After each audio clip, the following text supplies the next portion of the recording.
Ciwanê Kurd Elî Çevenê ku gotibû ez ne Tirkim, di serdegirtina malê de hatibû desteserkirin û di dema desteserkirinê de işkence û xirabî li wî hatibû kirin. Em vîdyoyê bi jêrnivîsa İngilîzî diweşînin da ku mijar ji raya giştî Ewropayê jî were belav kirin. Piştî ku wê nehate weşandin, gelek kesan ji me pirs kir, gelo mafê wan yê wisa heye?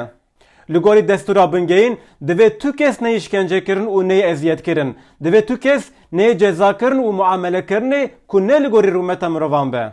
Li gor peymana mafên mirovan Ewropayê jî tu kes nikare rastî işkenceyê, muamele û cezayên nemirovane û biçîkxistinê were kirin. Divê tu kes sûcê wî çi dibe bila bibe, ji destpêka dadgehkirinê heta dawiya dadgehkirinê mirov neyê işkence kirin û neyê muameleyên nemirovanî.